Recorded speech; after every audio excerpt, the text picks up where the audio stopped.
En el año 79 después de Cristo, el monte Vesubio en el sur de Italia hizo erupción y sepultó los maravillosos pueblos de Pompeya y Herculano de la antigua Roma bajo una capa de cenizas de hasta 24 metros de espesor. Pero los desechos volcánicos también conservaron esos magníficos pueblos y los restos de muchas de las personas que quedaron atrapadas. Con la ayuda de estos nuevos descubrimientos, es el momento de explorar las evidencias de sus vidas, para intentar entender sus mundos desde sus puntos de vista. ¿Puede decirme cómo se peinaban? ¿Puede decirme cómo decidió peinar su cabellera esa mañana? Sí, es posible saberlo. Con la ayuda de estos descubrimientos, exploraré las historias de 5 personas que perdieron sus vidas. Un chico atrapado en una villa rica. Un soldado heroico. Un esclavo agotado. Una joven mujer con un secreto. Y un hombre misteriosamente escondido en su habitación mientras lo alcanzaba la devastación. Voy a reunir todas las pistas al usar la última tecnología científica para develar las recientes revelaciones sobre las últimas horas de sus vidas. E inclusive voy a revivir sus voces.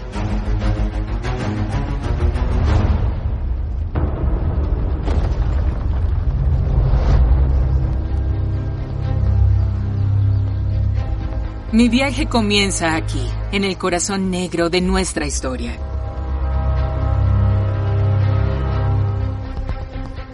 El monte Vesubio es impresionante y aterrador. Me gusta y no me gusta venir aquí, porque tiene esa extraña mezcla de belleza y horror. Ese es el maravilloso puerto de Nápoles con las frondosas laderas del Vesubio. La razón por la que es tan fértil, irónicamente, es debido a la materia que fue arrojada por el mismo volcán. No es de extrañar que por los alrededores lo llamen el jefe. En el año 79 después de Cristo, más de 100 millones de toneladas de roca, piedra pómez y ceniza fueron arrojadas desde este cráter, llevando a la muerte a los pueblos cercanos. Para tratar de entender la experiencia de las víctimas del volcán, comienzo a 9 kilómetros del Vesubio, en Pompeya. En el primer siglo después de Cristo, Pompeya tenía una vibrante población de 12,000 personas. Presumían de al menos 6 baños públicos, un enorme anfiteatro para luchas de gladiadores y este enorme foro en el centro de la vida pública. La erupción hundió estas construcciones bajo 7 metros de desechos. Todos aquellos que estaban en el pueblo fallecieron, pero en lo profundo de las cenizas volcánicas, increíblemente los restos de muchos sobrevivieron. Gracias a las condiciones particulares de la erupción, las víctimas de Pompeya fueron preservadas de una forma única para la arqueología. Vine aquí para encontrar a las primeras víctimas cuyas historias quiero relatarles. Este chico estaba entre un grupo de 4 descubiertos en el piso de una casa enorme. Este pequeño es muy conmovedor. Sé que es ridículo, pero casi me siento culpable de no haber podido ayudarlo en su sufrimiento. Lo que quiero intentar es juntar las piezas de su historia. Quiero averiguar cuántos años tenía, qué clase de vida llevaba y qué estaría haciendo un chico como él en los momentos previos a la erupción. Pero voy a comenzar con la forma extraordinaria en que él y los que lo acompañaban se han conservado. Sé que puede que esto luzca como una especie de restos fosilizados, pero no están hechos de piedra, ni siquiera están hechos de cenizas. Estas personas están hechas de yeso. Cuando los exploradores excavaron por primera vez la ceniza de Pompeya, encontraron misteriosos hoyos y espacios, y en la parte inferior de algunos de esos huecos descubrieron huesos humanos. Esto fue lo que sucedió. las víctimas del Vesubio fueron enterradas en las cenizas del volcán. Con el tiempo, su carne se descompuso, dejando cavidades en las cenizas que contenían un poco de los huesos que quedaron.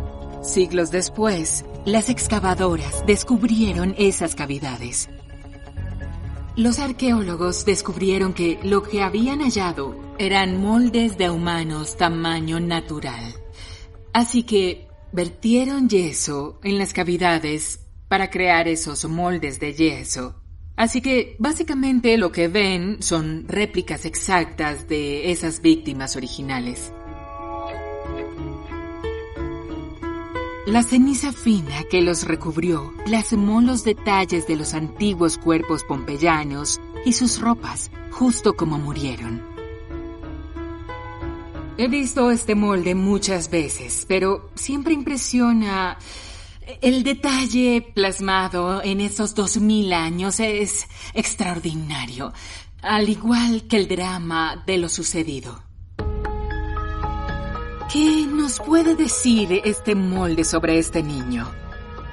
La primera pista es sobre el lugar donde lo encontraron, porque lo que se ve era una casa impresionante de una parte próspera del pueblo. Este pequeño vivió en una de las casas más lujosas de Pompeya, una construcción de 3 pisos, de grandes habitaciones y bellos jardines, decorados con estanques y las fuentes. Pero ¿eso significa que era un chico rico o pudo haber sido un joven esclavo? Para descubrir más sobre él y de las otras víctimas del Vesubio, reuniré la evidencia en un solo lugar. Sabemos que el chico fue encontrado cerca de 2 adultos y de otro niño. Es posible que haya sido una familia.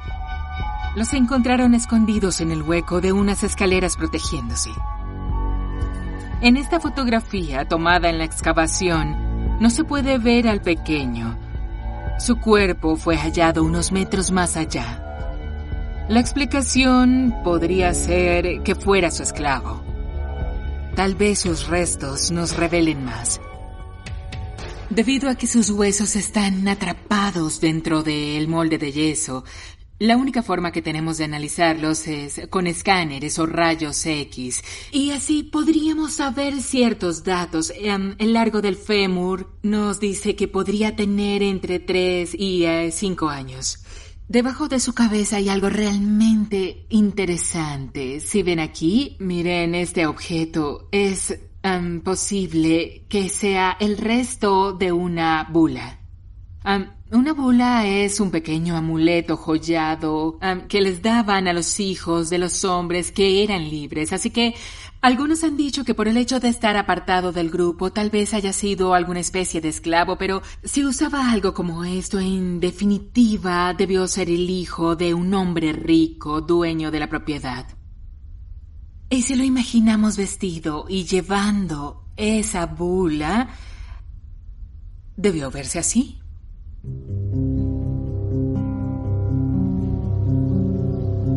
¿Podría darnos la casa una idea sobre la vida del pequeño? La casa estaba llena de frescos. Lo que ven aquí es básicamente la fantasía de un jardín romano lleno de lindos pájaros, plantas y flores. Esta de aquí, por ejemplo, es una paloma de cola de abanico posada sobre una planta de laurel. Por aquí hay una urraca, solo una de ellas, lo que significa una para la tristeza. No dejo de pensar en cómo pudo haber sido para el pequeño. Tal vez le gustaba la fuente, pero nunca lo sabremos. Tal vez la encontró siniestra porque esta figura de aquí, este es el dios Pan. Pan es el dios del campo, de la naturaleza, pero también de la fertilidad y del frenesí. De su nombre proviene la palabra pánico. Y había razones para sentir pánico. Después de 3 días de temblores, no había señales de que se detendrían.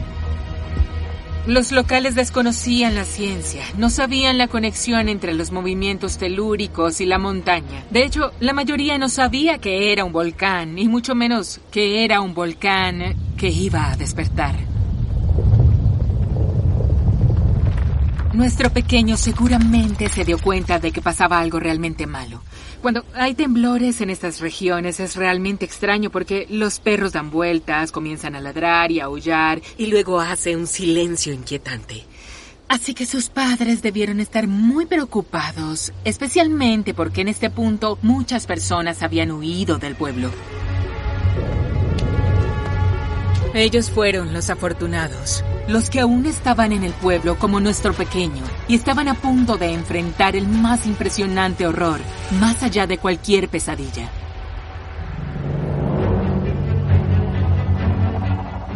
A 6 kilómetros hacia el oeste del monte Vesubio está lo que hace 2000 años atrás era el pueblo costero de Herculano. En el otoño del 79 después de Cristo, así como Pompeya fue azotado por 3 días de intensos temblores. Y como Pompeya, nadie comprendió que en solo 24 horas el Vesubio haría erupción. Esto es Herculano y es increíble. Camino por el nivel del suelo moderno y lo que ven ahí es un enorme agujero que originalmente estaba lleno de piedra pómez y cenizas. Y tomó 300 años de excavaciones que iban a develar todo esto. Es solo la tercera parte del pueblo. Aún quedan 2/3 por ser descubiertos. Herculano era un enigma para los arqueólogos. A diferencia de Pompeya, prácticamente no habían restos humanos por encontrar. La gran pregunta es, ¿a dónde se fueron todos? Luego, en 1982, cuando llegaron más lejos las excavaciones, hicieron un gran descubrimiento. El antiguo frente marítimo está a 500 metros tierra adentro.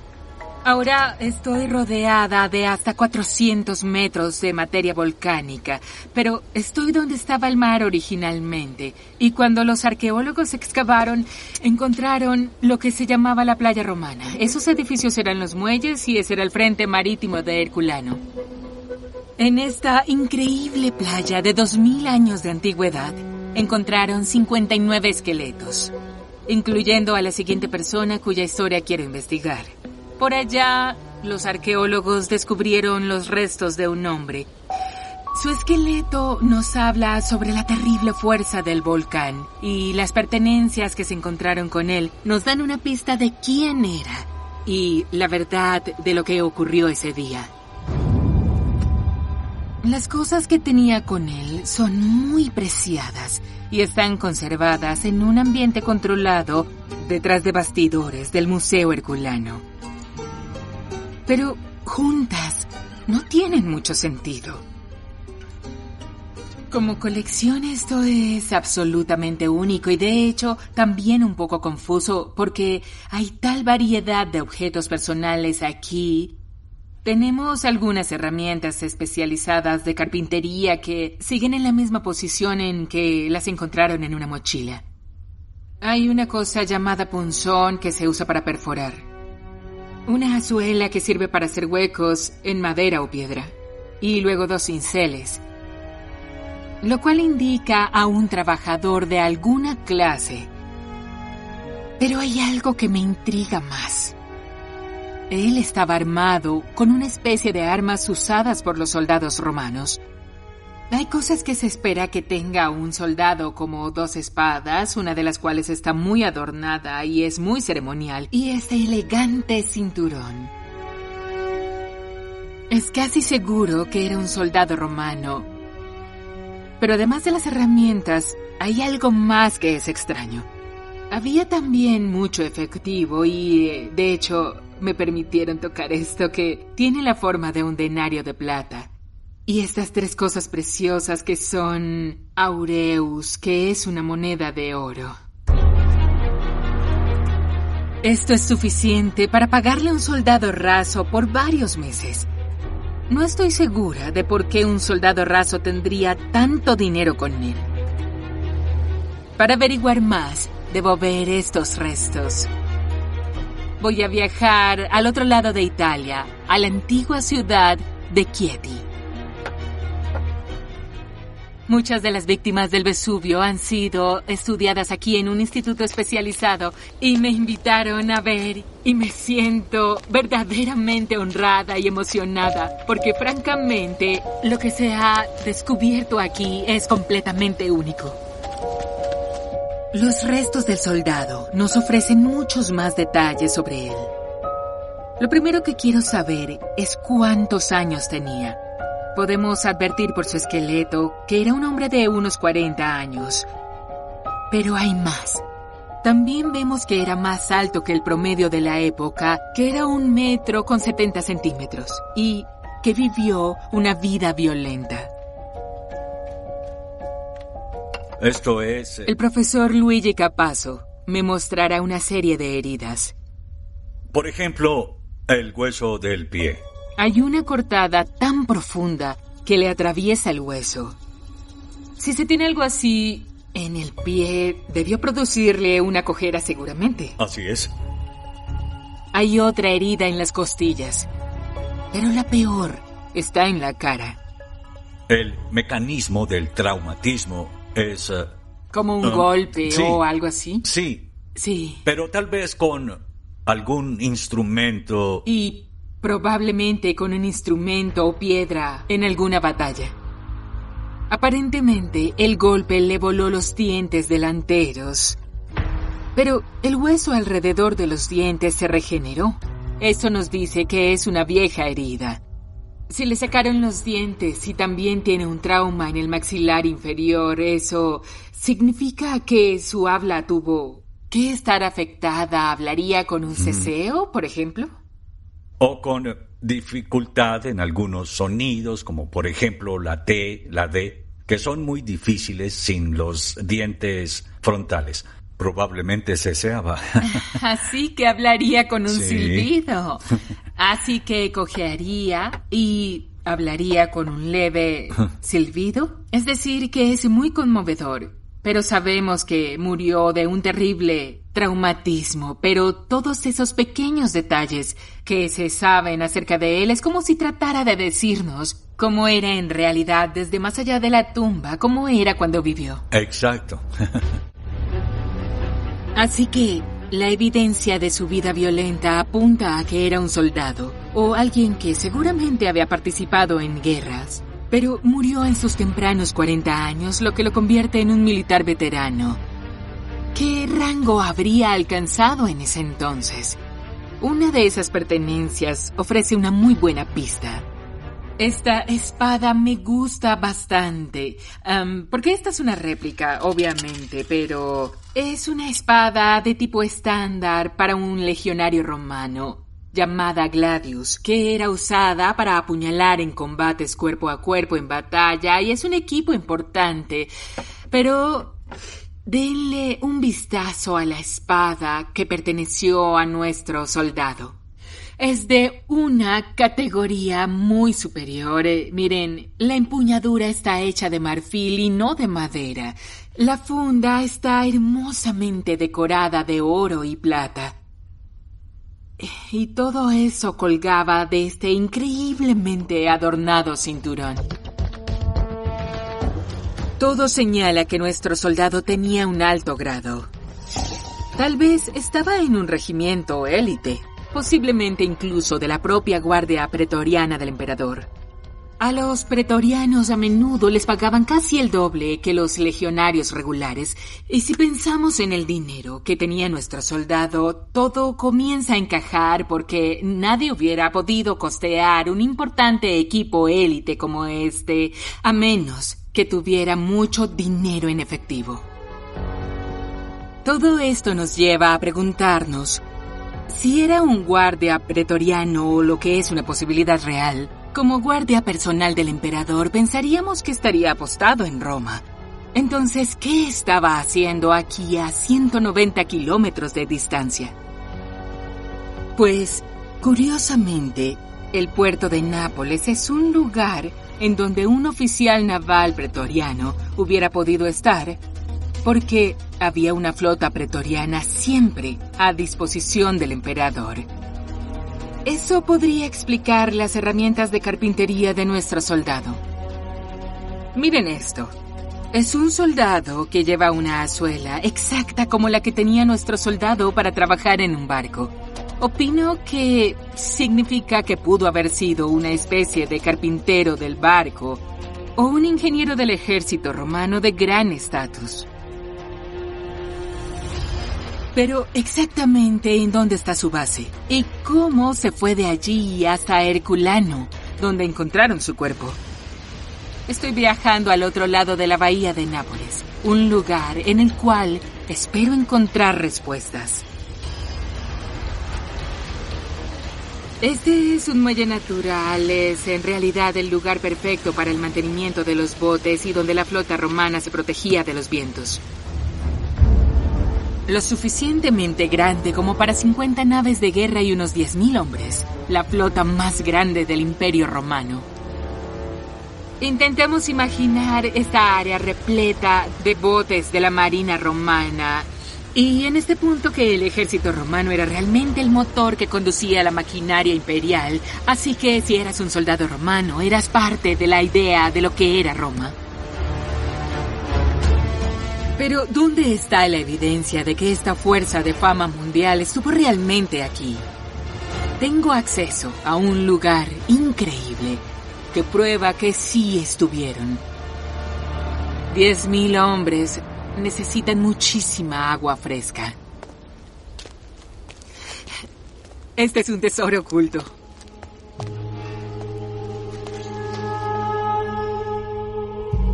Casi 2.000 años después de que nuestro soldado estuvo aquí, aún hay suficiente evidencia de la presencia militar oculta. Este lugar se siente como una catedral del inframundo, pero en realidad es una cisterna gigantesca, un tanque de agua construido por el ejército romano y utilizado para almacenar agua fresca traída por sus acueductos icónicos. Este lugar podría llegar a contener cerca de 13.000 metros cúbicos de agua, los cuales eran traídos desde 100 kilómetros de distancia.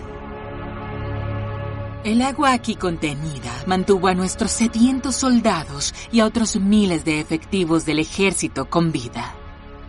Esto es un triunfo de la ingeniería romana, pero más que eso, es prueba de que ellos querían ser los maestros no solo de lo que inspeccionaban, sino de la naturaleza misma. Y es evidente que la flota y probablemente nuestro soldado estuvieran apostados justo aquí en Cabo Miceno. Entonces, ¿qué habrá sentido nuestro soldado en el periodo previo a la erupción? Pues tenemos una buena pista gracias a este hombre, Cayo Plinio II, Plinio el Viejo, el almirante de la flota, que pudo haber sido el jefe de nuestro soldado. Plinio vivió aquí, cerca de la base naval en Cabo Miceno. Esto es genial, esta es la vista que Plinio pudo haber tenido. Es el Vesubio, obviamente, por allá, y Pompeya está a la derecha, y Herculano está enfrente de mí, entre las laderas del volcán y el mar. El sobrino de Plinio, Plinio el joven, se estaba quedando con él cuando el Vesubio hizo erupción. Él registró lo sucedido con la ventaja que nuestro soldado hubiera tenido si hubiera estado acuartelado aquí. Por varios días hubo movimientos telúricos, pero no causaron alarma, ya que eran frecuentes en la región. Desde su aparente refugio seguir al otro lado del muelle del Vesubio, nuestro soldado no debió haber tenido idea del infierno que viviría. ¿Y qué pasaba en realidad por debajo del suelo el día antes de la erupción? El profesor Chris Jackson estudia los volcanes antiguos y modernos, y le pedí que lo analizara. ¿Qué pasaba geológicamente? ¿Qué pasaba en realidad? Si ves esto, puedes observar esta área naranja en el fondo. Es el magma o lava y es una roca semifundida o totalmente fundida. y esto está ubicado justo debajo del volcán principal. En los momentos previos a la erupción vemos que el magma se eleva por el Vesubio y se sigue elevando, se está presurizando y rompe las rocas, las quiebra todas. El quiebre de esas capas que vemos aquí llevó a esos pequeños sismos. Era bastante sísmico en esta área de aquí. Hubo temblores, pero ellos estaban acostumbrados a eso. ¿Este pudo haberse sentido diferente? Sí, es posible que sintieran los temblores antes, pero eso fue algo diferente. El suelo debió estremecerse, pero para ellos era ilógico que los movimientos provinieran del comportamiento del volcán. Debió ser aterrador, totalmente aterrador, y debió ser horrible. Y si continuamente se sentía esa actividad sísmica, eso debió afectar la vida del pueblo, ¿no es así? Sí, Pompeya y Herculano eran pueblos que dependían mucho del agua para la agricultura, y algo que se notó en las cercanías del Vesubio fue que muchos pozos se secaron, posiblemente debido al magma y el vapor generado por el calor del agua que era presionada hacia el exterior de los pozos.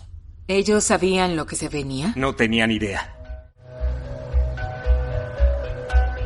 Esa alteración en el suministro de agua debió ser realmente problemática para los habitantes de Pompeya. Para aquellos que se quedaron rezagados como la familia de nuestro pequeño, una de las actividades favoritas de los habitantes de Pompeya era pasar horas en los baños cada semana, adultos y niños por igual. Este es el edificio con el que estaban familiarizados nuestro pequeño y los otros niños de Pompeya. Son las termas estavianas.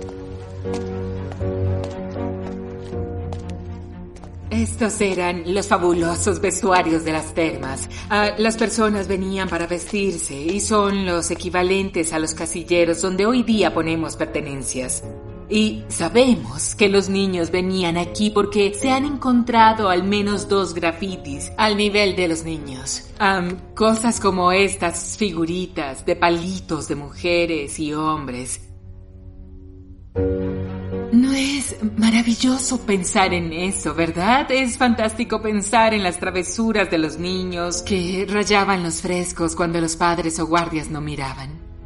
Los baños termales romanos no eran solo baños. Había tinas calientes, saunas a las que llamaban tepidarium, y que eran más como un spa, un lugar para chismes y disfrute con un poco de autocuidado. Luego se sentaban aquí, en el frigidarium. Esta sin duda no sería mi parte favorita de la experiencia porque esta era una piscina de inmersión de agua helada y dudo mucho que nuestro pequeño haya disfrutado esta parte de la experiencia. De hecho, es muy conmovedor porque una de las razones por las que sabemos que los niños venían es porque 2 padres dejaron una inscripción de que habían perdido a su hijo de 8 años, que de hecho se ahogó en una de estas. Es terrible pensar en algo así. Siempre se espera que un pequeño esté vigilado por alguien todo el tiempo. El día anterior a la erupción, los movimientos telúricos debieron impactar la vida cotidiana en Pompeya, que normalmente era un pueblo dinámico y ruidoso, el hogar del pequeño. Estos edificios puede que estén ahora en silencio, pero sus muros hablan y nos dan una idea de lo que pudo haber sido lo habitual para él. Para oír las voces de Pompeya, ellos venían a este lugar, el Foro. Aquí es donde las personas de la antigua Pompeya venían para intercambiar productos e ideas y debió ser bullicioso con toda esta actividad. En español aún usamos la palabra foro, especialmente en Internet, lo que significa lugar donde se intercambian ideas. En este edificio sabemos exactamente lo que dijeron porque cubrieron los muros con muchos grafitis. Escuchen lo que dicen. Los amantes son como las abejas que viven una vida acaramelada. Mojamos la cama, anfitrión. Confieso que hicimos mal. Si quieres saber por qué, es porque no había vacinilla. Un problemita aumenta si se ignora. A su corta edad, nuestro pequeñín debía construir su vocabulario de todas las conversaciones que escuchaba a su alrededor. Pero no era eso latín clásico. era principalmente latín vulgar, el lenguaje de las calles. Muchas palabras en español provienen de ahí. Les voy a dar un par de ejemplos de unas cuantas palabras. La palabra salario viene directamente de salarium, que es en latín vulgar y significa la paga del soldado. Literalmente significaba dinero de sal porque ellos pensaban que les pagaban tan poco que solo podían comprar eso. La otra es gato, que viene de la palabra vulgar cactus. Porque si se quiere ser elegante, se habla de felinos, que se deriva del clásico latín para gato, feles. Y hay algo más que es genial. En los pueblos alrededor del pueblo de Nápoles, los pueblos como Pompeya y Herculano, las personas hablaban napolitano. Y desciende directamente de la vulgata o del latín vulgar. Así que si consiguen un napolitano que hable ese latín, es lo más cerca que estarán de oír los sonidos de esas voces de las calles de la antigua Roma. Así que escuchemos un poco. Si quis non vidi Venere, qua pupa mea aspiciat, talis et illa nitet. Este es parte de un graffiti y alguien dice: si no crees en la diosa Venus, dale un vistazo a mi novia. Ella también es preciosa. Qui vol sumat, oceane, veni, vive. Y esa es una brillante inscripción de un fresco y es de una mesera realmente molesta que grita a un cliente y le dice: si quiere beber, venga y se lo toma o vaya a beber al mar. Esto es increíble, ¿verdad? Lo que oyen es lo más cerca que estarán de oír las voces de esa antigua Roma. La noche antes de la erupción, podemos imaginarnos las palabras que pudo haber escuchado nuestro pequeño cuando fue a la cama por última vez. Una de las canciones de arrullo más populares era: la la la la la la, a dormir. Na na na na na na na na na, ven a dormir. Y es algo terrible pensar en ese pequeño que se va a la cama a descansar sin la más mínima idea de los horrores que se verá obligado a enfrentar al día siguiente.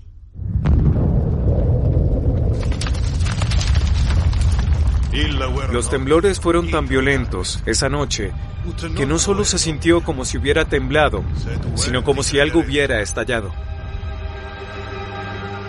Tras una noche perturbadora por los movimientos sísmicos, llegó el amanecer.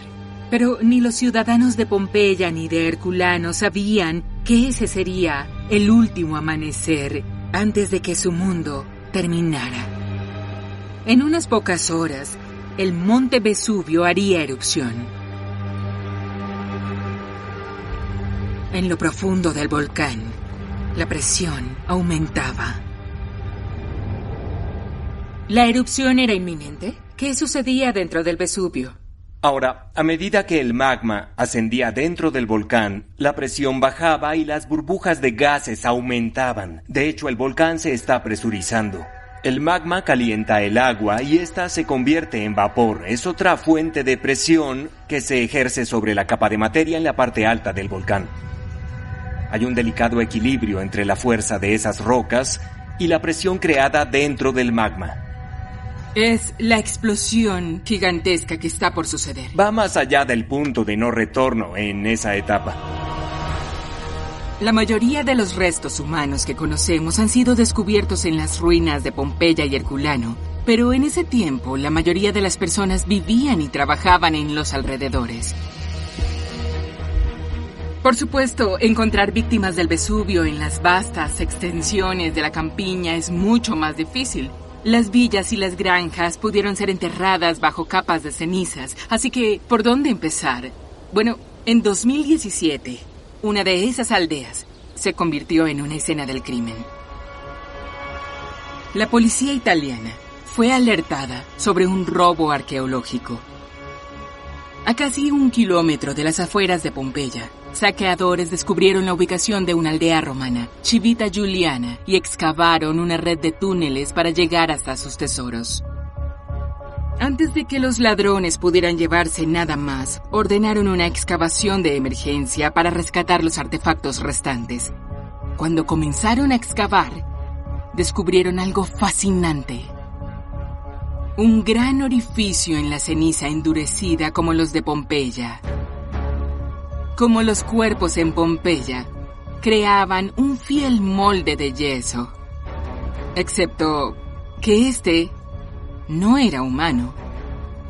A medida que la ceniza endurecida se erosionaba, se revelaba esta forma. Era un molde de un caballo o una mula. La forma de la oreja prueba que era un caballo, y de uno grande según los estándares. Este debió ser un pura sangre de la antigüedad. Quien haya sido el dueño de este establo era parte de la élite romana. Después de 6 meses de difíciles excavaciones, fue revelado todo el piso del establo. Había otros 2 caballos.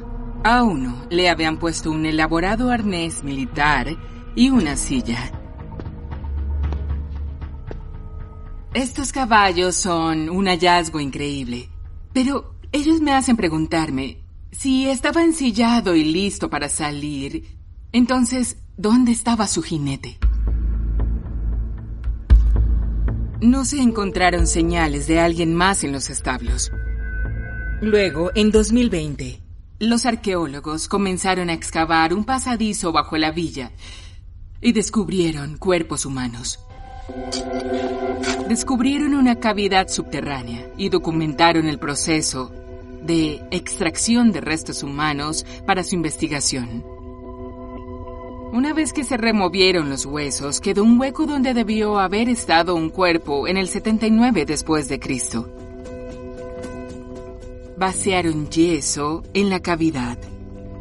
Cuidadosamente removieron las cenizas de alrededor y pudieron revelar los moldes de 2 víctimas humanas que no habían visto antes. Ese fue un descubrimiento extraordinario. A partir de los huesos, hemos podido determinar que eran 2 hombres, uno de 20 años y el otro de 30 años. El hombre de 20 años es la siguiente persona a la que investigaré. La doctora Sophie Hay, me ayuda a darle un vistazo más cerca a los restos. La columna vertebral está levemente compactada. Eso sugiere que estaba involucrado en labores manuales. Posiblemente era un esclavo. Obviamente las lesiones en la columna no estaban limitadas a los esclavos, pero opino que esta demuestra que era muy joven. El otro caballero era un poco mayor. Indica que es el amo, puesto que lleva una túnica más fina con una especie de capa pesada. Una capa de lana por encima. Así que obviamente estaban atrapados, pero está el extraño hecho de que había un caballo preparado y listo para salir. ¿Hay una posibilidad de que quisieran huir en el caballo? Ciertamente, así parece. Y hay otro descubrimiento interesante. Encontraron un carruaje bajo un pórtico. Básicamente lo vemos desde la parte de atrás. Estas son las 2 ruedas a cada lado, las que tienen unos ribetes de hierro, así que se podían oír traqueando al pasar por los caminos empedrados. Y luego la placa central en bronce con 3 relieves y esta especie de cosa marrón viscosa de aquí son los restos de la erupción de la materia volcánica que mantiene todo en el lugar de la madera que está descompuesta. Sé que lo descubrieron como un Lamborghini, pero es más que una especie de Rolls Royce blanco con moños. Porque estas decoraciones nos dan una idea de para qué lo usaron. Y ellos son una pareja de amor. Hay una especie de sensación erótica entre ellos. Algo sexual pasaba ahí. Probablemente era para una ceremonia matrimonial. Sí, y a los lados había guirnaldas. En definitiva, no es un vehículo del tipo utilitario. Esto es para una ocasión muy especial. Seguro no lo usaban para llegar del punto A al B. Sí.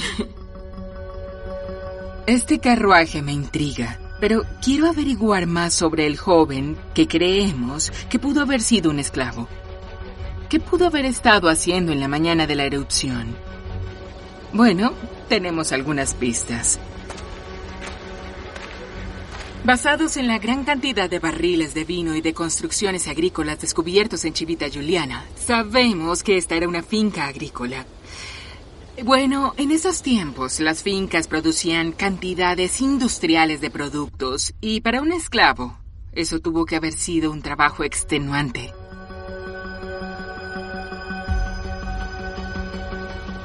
Se ha encontrado evidencia de que Pompeya exportaba vino por todo el Imperio Romano.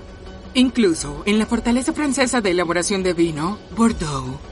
El vino era un gran negocio y nuestro esclavo pudo haber sido parte importante de eso, aunque lo castigaban con una vara de hierro.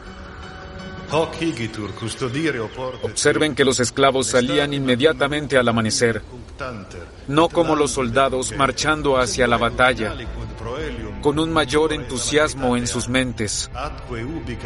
Y cuando llegaba el atardecer, como un pastor impaciente que no le permite tonterías a su rebaño.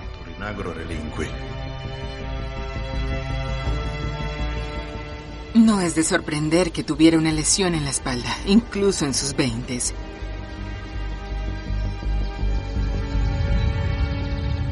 En la víspera de la mañana de la erupción, en las laderas del monte Vesubio, la roca madre debajo de los viñedos se estaba calentando. El agua, detenida en la roca, se convertía en vapor. En cualquier momento, algo iba a pasar. En Herculano, el descubrimiento de nuestro soldado en la playa fue extraordinario. Al reunir las piezas, ahora somos capaces de vincularlo con la flota pretoriana de Roma como soldado y carpintero del barco. Pero en los alrededores, los arqueólogos descubrieron algo aún más increíble que finalmente explica el misterio más grande herculano. ¿Qué pasó con la población perdida del pueblo? Se descubrieron una serie de cámaras abovedadas y lo que encontraron dentro fue realmente estremecedor. Cientos de esqueletos. Aquí hay 286 cuerpos, muchos de ellos abrazados para protegerse. Los arqueólogos encontraron algunas de las víctimas perdidas de Herculano, que aparentemente se resguardaban de la erupción mientras esperaban escapar por el mar. Hoy en día, esas cámaras abovedadas albergan las réplicas de los esqueletos originales, dispuestos exactamente como fueron encontrados. Todos los restos fueron removidos para conservarlos e investigarlos. Como nuestro soldado, la mayoría están en el Museo Universitario de Chieti bajo el cuidado del profesor Luigi Capasso. Quiero reunir las piezas de uno de los más destacados. Una joven mujer. Esta es una mujer joven, de unos 20 años. En el cráneo tiene un bulto oscuro como nunca antes había visto. Hay una masa oscura en el cráneo. ¿Qué es esto? Esto es metal. Descubrimos mediante rayos X que esto es hierro. ¿Significa que es una especie de adorno para el pelo? ¿O...? Sí, un adorno para el pelo, exactamente eso. Aparentemente, nuestra joven mujer usaba alguna especie de peineta de hierro para mantener su peinado. Si entendí bien, la peineta de hierro de su pelo se fundió en el cráneo por el calor tan intenso y eso atrapó su cabello, el que de alguna forma se mineralizó, así que su pelo fosilizado aún está ahí. Sí. ¿Puedo saber su estilo de peinado? ¿Puedes decirnos cómo se peinó esa mañana? Sí, podemos verlo. 2 milenios después podemos ver exactamente la forma en la que este pelo estaba arreglado. Milagrosamente, el hierro conservó suficiente pelo como para conocer su estilo de peinado, trenzado de manera elegante para una mujer romana de alta sociedad. Eso es increíble porque eso era muy... Sé que para las mujeres romanas era muy importante cómo se peinaban, porque eso hablaba de la clase a la que pertenecían, cuánto dinero tenían, lo que era bastante increíble. Posteriores investigaciones microscópicas revelaron otra sorpresa íntima. Una liendre. Las lesiones en el cráneo nos hablan de que nuestra joven dama tenía un caso severo de piojos. Se rascaba mucho porque la estaban enloqueciendo. Sí, exactamente así. Pero hay algo más que descubrió Luigi. Algo incluso más impresionante. Hallamos los restos del esqueleto de un feto dentro del aguamanil de esta mujer. Es increíble. Es muy triste. Pero es asombroso que los huesos sobrevivieran. Es evidente que la mujer estaba embarazada en el momento de su muerte. Y que esos son los huesos de su bebé no nato. ¿Puedes decirnos cuánto tiempo tenía su bebé? Este es un fémur de 6 centímetros de largo, lo que corresponde a un feto de unos 8 meses. Entonces ella daría a luz muy pronto. Sí, en un mes. Me siento honrada de que lo hayas compartido conmigo. Honestamente es increíble ver esto que es único en el mundo. En la próxima parte, el Vesubio hará erupción y lanzará millones de toneladas de rocas a la atmósfera. Seguirá la historia de nuestros personajes a medida que se cubren de desechos volcánicos. Y descubriremos los secretos mortales del Vesubio.